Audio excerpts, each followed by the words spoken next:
All right. Hello, everyone, and welcome to the PT on Ice Daily Show. My name is Christina Previtt. I am one of the two lead faculty for clinical management of the fitness athlete pregnancy and postpartum. We have two courses in our postpartum pelvic health curriculum. We have our 8-week online course. That actually, our last cohort of 2022 is starting November 1st. So it's starting this week. So if you have been on the fence, get off the fence and in that course, because it is your last opportunity to learn online about our course content, which takes us from preconception of the female athlete all the way to postpartum return to running, endurance, lifting, etc., and all the things in between. If you are looking to catch us live, we are adding 2023 dates all the time. But our last course of 2022 is in Concord, North Carolina. It's in my neck of the woods, just outside of Charlotte. And it's going to be November 19th and 20th. I am so excited to offer the last course this year. And we are super excited for all the courses that are being added in 2023. I'm going to apologize in advance if I sound a little raspy.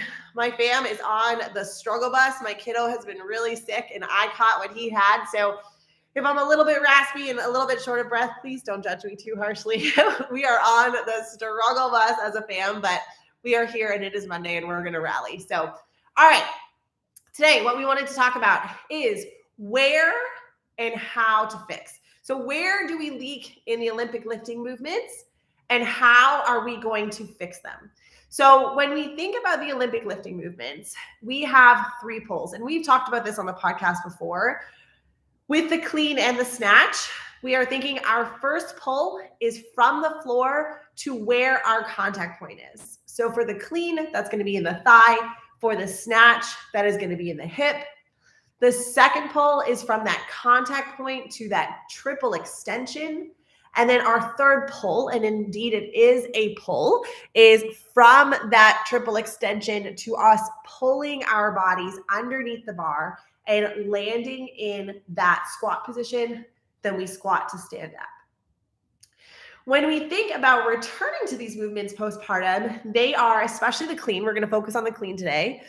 The clean, because it is a heavier lift than the snatch typically, and it is a high impact movement, we do have a tendency to see more leaking in that movement than other movements when we return postpartum. So where do we tend to leak? There are 3 points that females may complain when they return postpartum or that are experiencing pelvic floor dysfunction where they feel like they are going to leak in this movement. Those are the contact point. So for the clean, that is going to be at the mid-thigh. The second is the impact point. So when we go from that triple extension, move our feet from a jumping position to a squatting position. And the third is in the bottom of the squat. So we're going to break down each of those. When we think about correcting for leaking, there are certain things that as a faculty we hold true to. The first is before we change or do anything, we are going to coach these movements. We need to see what is happening, ideally with enough load that is at least close to when an athlete is leaking, because faults don't tend to show up with an empty barbell. They show up under load and under fatigue. So we need to know what that looks like. So we're going to look, one, at how they are moving. We are going to be coaching these movements, number one. Then we are going to make modifications to breath and our load. So coach these movements first before we do anything. The second thing is we're not going to remove these movements if we don't need to remove them. We're going to manipulate breath. We're going to manipulate load so that we accumulate volume underneath the threshold. And number 3 is ideally we know what's going on with the pelvic floor. You do not have to be an internal therapist. We believe that the internal exam gives a ton of really useful information, and it really puts us to, is there a coordination issue? Do they tend to be on the high tone side of things where they're holding on too tightly? Or are they on the low tone side of things where they don't have the strength to withstand the increase in inner abdominal pressure? So those are the things that, irrespective of where they are leaking, is it if it's at contact, if it's at the hip and impact, or if it's at the squat, These are the three things that are going to hold true. So we're going to coach the movement first, see what's going on. We're going to manipulate breath, manipulate load before we remove the movement. And ideally, we know what's going on with the pelvic floor. Either are they biasing towards high tone or are they biasing towards low tone? And then at each point, we have some specific things that we can work on. All right, so for people who are leaking at the contact point, this is probably the one that isn't talked about the most. So contact point with the clean. I got my kiddos barbell, so you're not hearing me being too breathy. So it's when they make contact, it's this front to back movement that is creating almost, I don't want to say jarring, but definitely an impact point on the thigh or at the hip. And early postpartum, we can see that individuals can leak here. So coaching first, what is the first thing that we are going to see is these individuals who tend to sweep the bar too far out or swing the bar too far out in front, and the contact point is too aggressive. It's really, I think Greg Everett from Catalyst Athletics says it's a brush, not a bang. And I loved that cue. So I'm going to use it. So it is a brush, not a bang. So when we are thinking about coaching these movements, you're going to get individuals to maybe think about hitting less aggressively. And you're going to definitely know if this is true is when they're doing a pull. So if they're coming from the here and they're doing a pull, if it's really coming out in front, then you know that they're doing more of a bang than a brush. So that's the coaching first, right? Then the breath is we're going to exhale the entire time off the ground. And this is going to be true for wherever a person is leaking. If they are valsalving and they're leaking, we're going to bring the inner abdominal pressure down by getting them to exhale the entirety of the lift. So from the floor to the squat and standing. Then if we're trying to change the position or we're trying to narrow in or remove that stimulus until we get the strength in the pelvic floor or we get the underlying mechanics that we need to, a good modification is to start using a no contact variation. So that removes that impact point completely.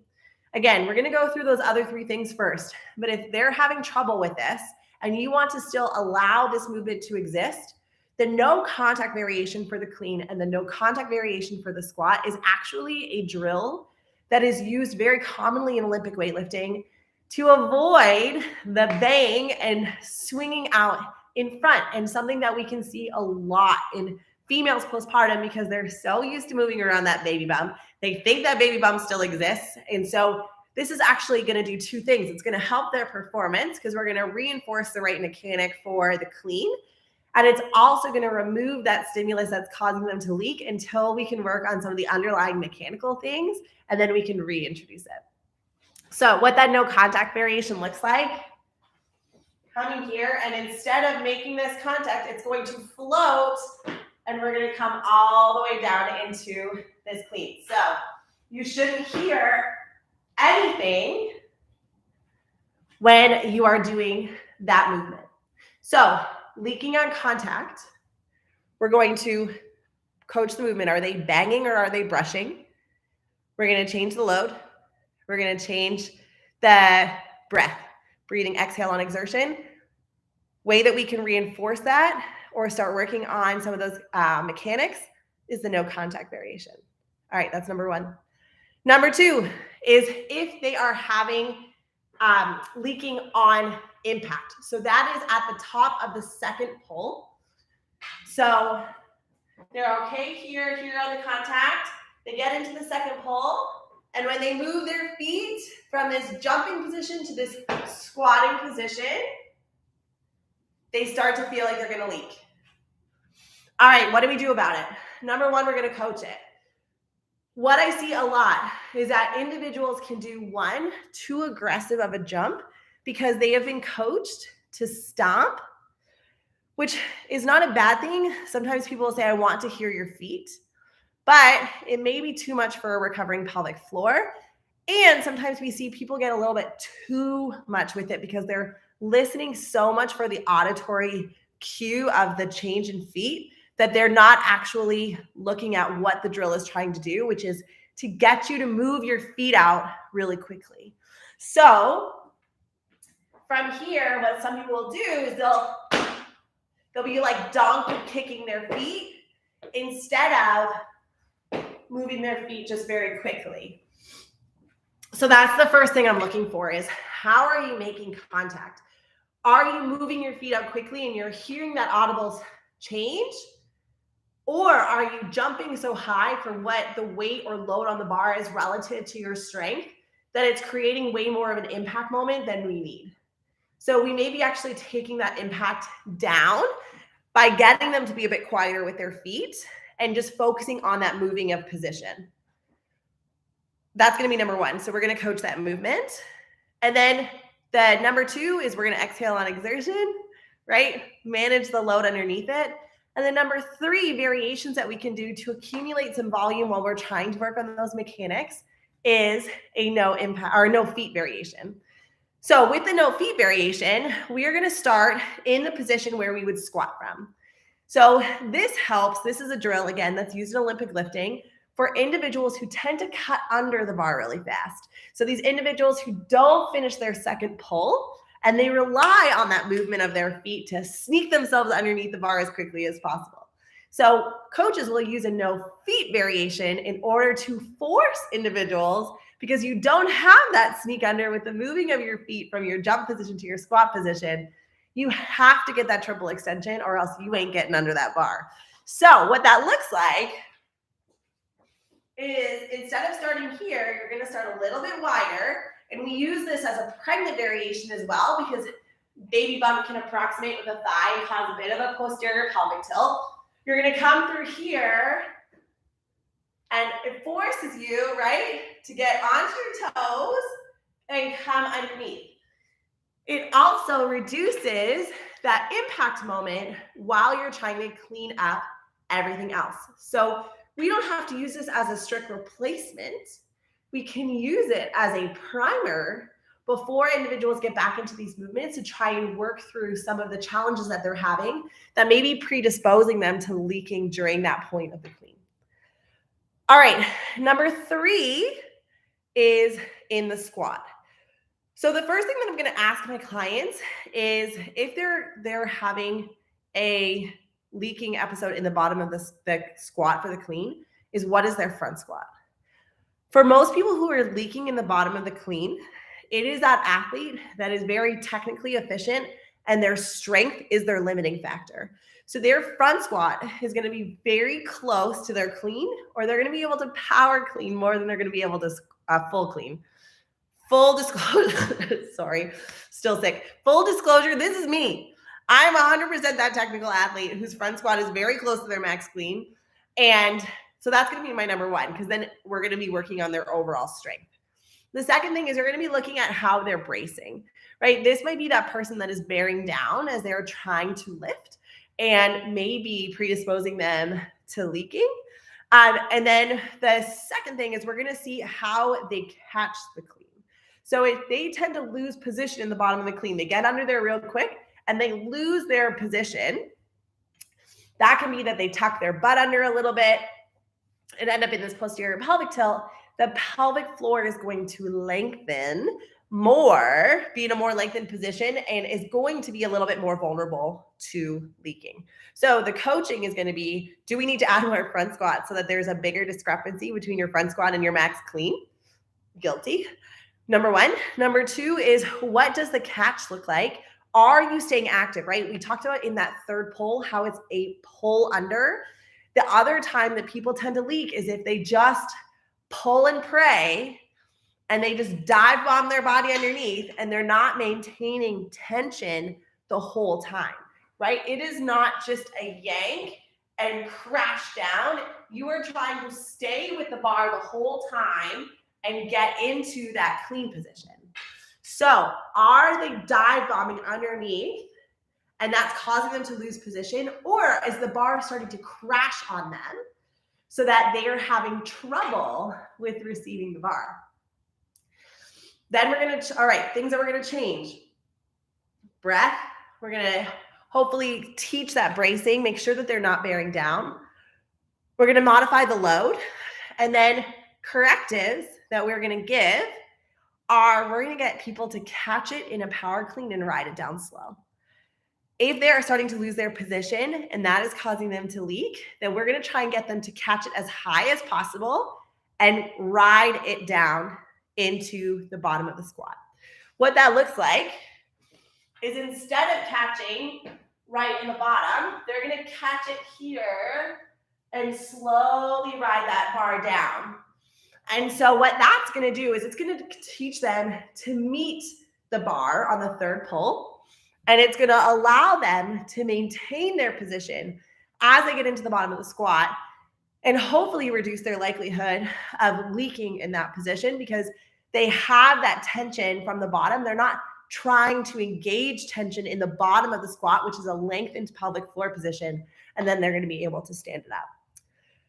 All right, threw a lot of information at you. Let's kind of sum this up. 3 points where people can leak: at the contact point, at the impact point, and at the squat point. Contact point, we're going to make sure they're brushing, not banging. We're going to use no contact variations as a corrective for that performance fault.